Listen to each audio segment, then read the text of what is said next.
بدوار وادي المالح جماعة جرادة بإقليم تازة.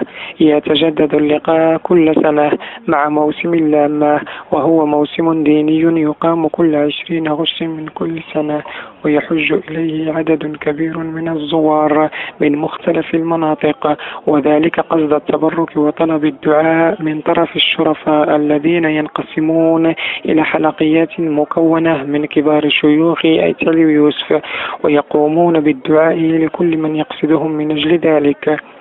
هذا الموسم لا يتم إلا بنصب خيمة مصنوعة من الصوف، وتسمى بالأمازيغية بتمزيده أي المسجد، وهي مقدسة لدى الشرفاء ولا يجوز انتقادها أو الاستهزاء بها، وتنصب بيوم قبل الموعد قادمة من أحد منازل الشرفاء، إذ أنها طيلة السنة تتجول بين منازلهم وتمكث عند كل منزل شهرا كاملا، ويشترط في حاملها أن يكون متزوجا.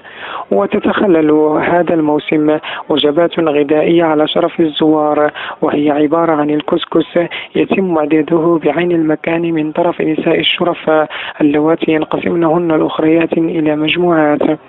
كما يعتبر هذا الموسم فرصة للالتقاء بين القبائل وصلة الرحم بين الأهل والأحباب.